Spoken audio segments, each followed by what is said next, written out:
Good morning to all of you. This is the Ting Open Korean Group number 1. And this is actually a rematch of one of the qualifying games from the qualifiers. Spawning in the bottom left side of the map, playing for Dead Pixels, it's going to be the blue Protoss, Patience.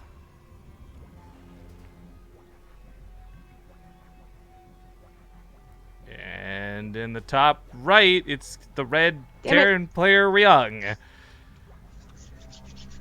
Damn it! As I said, no, that wasn't me, and I didn't have your camera open, so I didn't know what was going on. Yes. Wow. Anyways, this is a rematch because if you guys recall, Ryung and Patience fought for that first qualifying spot in the very first qualifier, and Ryung did beat him 2-1, which was rather astonishing to us. Not just because, okay, Ryung didn't used to be that good at TvP, and guys, trust me, he really didn't. Back on Axiom, anytime there was a Protoss and a team league, like, it was Hart who came out, not Ryung, right? Like, it wasn't his best matchup. But combination training on MVP and perhaps just like a new training regimen with what Legacy of the Void has brought, he's been a better player than ever and made it look kind of easy, actually. Patience losing that was actually more astonishing than Ryung winning, of course, because Patience has been and proved to be like the best Protoss player, one of the best Protoss players in Korea.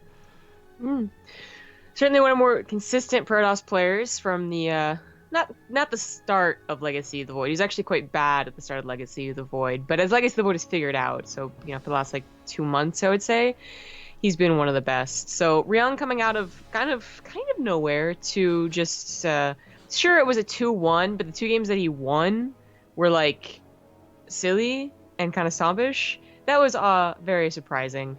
We don't have the same build happening in this game. It is Dust Towers, and it's very long map, but I'm sure Ryung will throw out his one base builds in some other map in this best of 5 for sure. They worked so well against Patience. They've been working so well against Patience. Let's get the bot up. So Patience is going to have the time and flexibility to actually do whatever he wants now, as Ryung does go for the double racks into factory. So one of the really annoying things about this new internet package I set up about a couple weeks ago is anytime I have to reset the router for any reason whatsoever, I also have to re-log in with every single device attached to the router. Which is very annoying. So sorry about that, folks, but the bot should be online, and it's got some new information on it today, specifically pertaining to a smartphone giveaway, actually, just while we got this game starting up. Basically, the TLDR is just Ting wants you to tweet them some questions that they can answer. They're going to do an AMA video style thing responding to them. So if you're on Twitter and you want a chance to enter for a smartphone, all you got to do, it's like a Galaxy S something. All you got to do is tweet at Ting and hashtag TingOpen. And it can be anything. It can be about StarCraft. It can be about what's Jesse's favorite butt he's ever touched. I don't know. Anything goes. Just keep it PG-13. Yeah, it has to be PG-13, which I guess that's still technically PG-13, but it's a little weird. Oh, absolutely. Yeah, but I mean, if it's up to you whether you want to be judged or not. I've got no filters, so that would be the first question I would ask. Of course. But Patience with the War Prism, and more importantly, the Dark Shrine, not getting scouted by that Reaper, is going to be very nice for him. Yes, it is. No, Protoss is loving the Dark Shrine. It's actually kind of a joke, but Huck did it last night a lot. Patience has also been a Protoss who's done it very commonly, just in general, so it's not all Protosses. It really has come back into fashion more recently, though. Like, 5 months of casting Legacy, we saw very little to no Dark Templar usage. Maybe it's a bit of a struggle, maybe it's a bit of a desperate move nowadays, I don't know, but we are seeing good Protoss players make good uses. Neeb with a Warp Prism in general, but of course he can also use DTs. Huck last night, as you cited for an example, and now we're going to see Patience try to make these bad boys work. And for Ryung, there is no blind missile turret down, and the worst part further, actually he does have one, excuse me, but the worst part further is no third CC, so you don't have that extra scan. You can't make up the SV losses very easily. So if this snowballs, and I'm not saying it will necessarily, but if it does, it's going to be a real pain in the ass for Ryung. So Ryung gets kind of a blind Viking here as well. Like, he really didn't get any scouting at all, and the high possibility of a War Prism does usually mean that a Viking's never going to be useless. Oh. Bait. Okay. Yeah, I guess you just really wanted to come in. Don't come on reactor. I think he knew there was going to be something with the Warp Prism, and you get the missile turrets at the very minimum, whether it's an Oracle, whether it's a Warp Prism, to make sure those SCV lines are usually safe. While this goes on, however, it looks like there was a drop of its own, I'm guessing Widow Mines? Yeah, it got cleaned up on the other side of the map. But the DTs have gone, for the most part, undealt with, but the turrets are keeping the SCVs alive, and that's what matters the most, of course. But killing a reactor, killing a depot, forcing a scan out on top of it, that DT was pretty cost-effective. Yeah, not a bad opener from Patience at all, Oh, but Ryung is now going to be ready. Oh. Okay, well, he's almost ready to leave his base. There he goes, kills the last TT. But then Patience drops off 2 more. Yeah, he ain't done yet. You get that 6-range Warp Prism pickup is always a little bit unsettling to see, but the problem for this for Ryung is I accidentally ruined graphs. Oops. Is that he's going to have to keep in mind, as long as that Warp Prism's alive, as long as the Viking hasn't sniped it or he hasn't picked it off, this is going to be a constant threat throughout the game. Like, this isn't going to stop sometime soon. Yeah. Well, as Viking is back in the air mode, is going to try and patrol at the very least and keep the Warp Prism, you know, double thinking if it should really drop off its cargo. And now that he has 2 medevacs, he should be able to try and poke. Unfortunately, his Marine count is actually called a little bit too from the DTs, and it's just there's no Marauders in general. So if he does push, it's going to be kind of a weak push, but Patience, you know, you always hope that they're relying a lot on those Dark Templars, and you usually want to try and poke, as long as your reinforcements can deal with whatever the Warp Prism has in store for you. Yeah. He goes pretty quickly into Liberators as well, so only 3 medevacs, and there's the one that dropped the Widow Mines, and then just in the Liberators. Hey, I gotta fix a couple more things. I'm just gonna put the camera back on you for a moment. Oh, Warp Prism gets picked off in the top left. Be right back real quick. Alright, so Ryung goes ahead and finishes up his 3rd CC, which was, I guess, technically, like, you know, I don't know if I say late. So we've been seeing a lot of variation in builds from Terran, including much faster 3rd CCs, but he kind of went middle of the road safety on this game anyways, you know, not at the fast 3rd CC, not necessarily fast tech, but not really a lot of bio either. Just kind of the middle of the road that you would actually find in Heart of the Swarm as well. Of course, the difference being that now you can get Liberators. Once again, having to clean up whatever DTs are left, trying to bait out 1 scan at a time. This one just barely doesn't get in that scan, but a 2nd scan comes down immediately. Alright, and sorry about that. Everything should be fixed now. Last straw on top of all the things that went wrong was my iPad kept trying to log me into Skype, which kept taking me off of busy, which was really going to be annoying for the viewers. That sucks. Yeah, no one wants to hear that squiggle every 3 seconds. But, anyways, so I see Liberator got some kills. Nice. Didn't miss too much.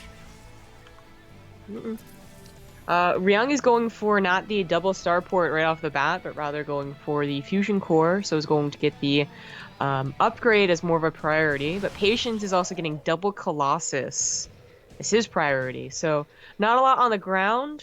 He does have Blink and Resonating Glaives, but it's going on long enough. His 3rd base has been up long enough that going for a double Robo makes a lot of sense, and double Colossus, well, he's able to afford it, so more power to him. They're actually going to be very effective against this high Liberator counts, high Liberator focus, I guess I should say, that Ryung is going for. Dust Towers can be a little difficult, especially if you siege up their 4th base with that choke for Liberators to actually be defended against, and Colossus can actually help. Yeah, I mean, it's kind of funny, the Liberator dynamic in general. We're watching a lot of players struggle with this, and it's not limited to North America. It's not like Huck is a bad Protoss, and he's the only one who can't figure it out. Like, every region we're watching people struggle. And, while Liberators are certainly manageable, they do make the game very frustrating. And I feel the best way I can describe this is like a bit of a role reversal from the past. You'd see those joking gifs made where you got the guy playing ping pong like a maniac, and it's like, this is Terran.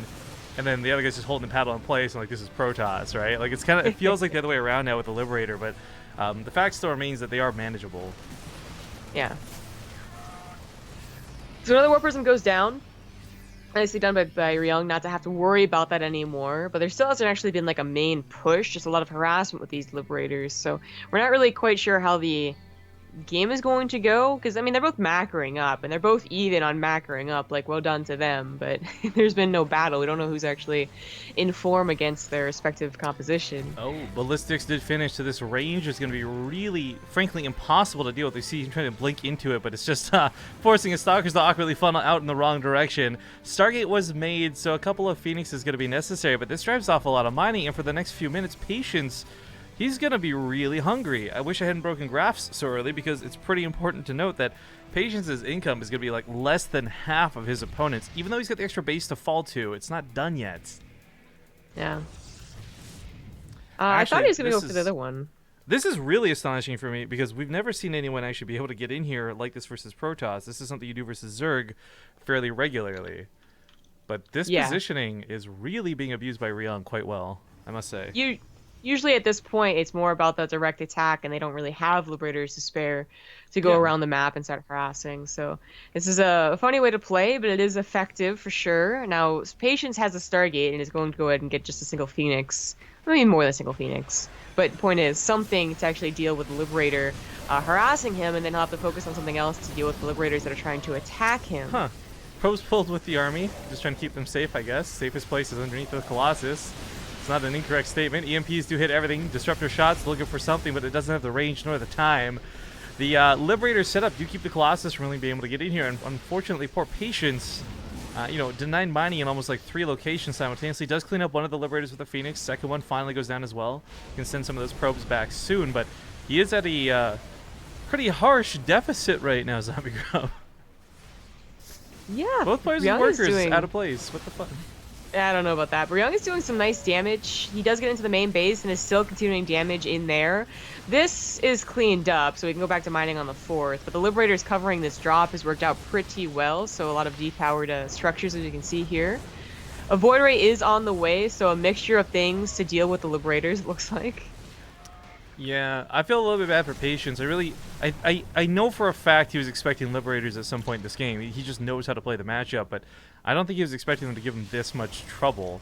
The drops from Ryung were actually probably the least impressive part of all of this, but the fact is he's got Liberators and Ghosts, and frankly, those two things are quite scary. But with a lot of Colossus and a lot of Disruptors, in every situation, Patience should take the ground fight.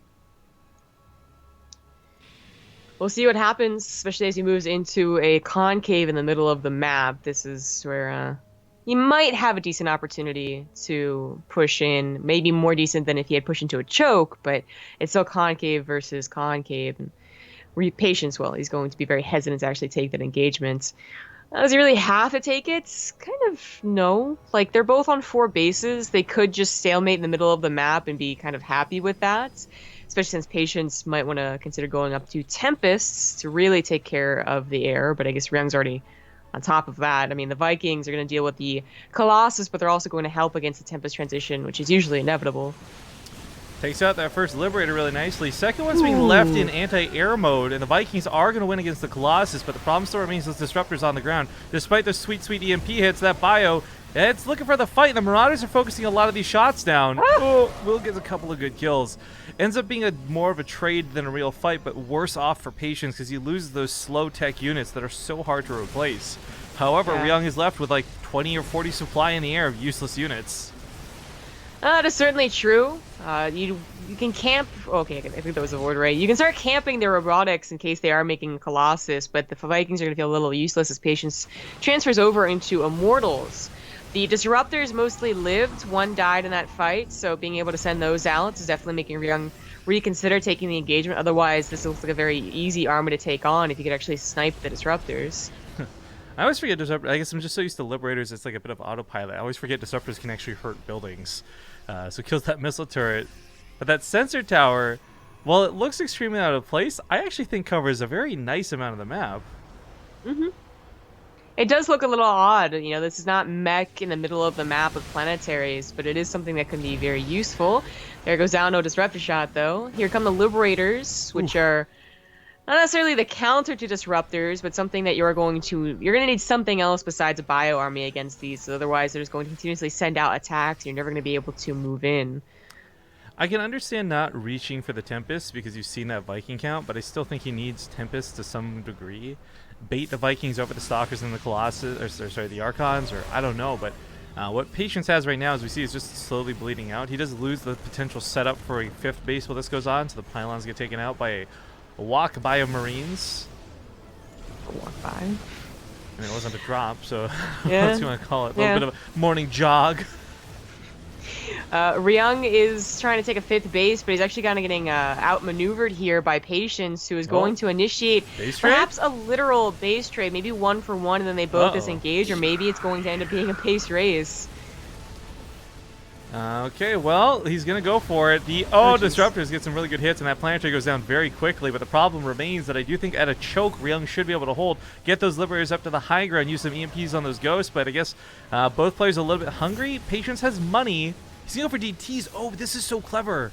This could actually win him a base trade. It is pretty good, but you know, Ryung has 3 command centers, well, 4 command centers, and 3 of those are orbital. He only lost the Planetary, so in a desperate game, but if this had continued going on to a base race, DTs would be amazing. And then the same way, EMPs and Ghost would also be really good for Ryung, but he's been able to deal with it really nicely. And of course, I totally spaced and forgot EMPs do reveal DTs as well, so he's going to have detection in some varieties unless Ghosts live, but he comes back home, and Patience hasn't super lost too much. Like, both players are in a pretty crappy position, but the base is Patience lost. I mean, it's kind of mined out. Who cares about that natural?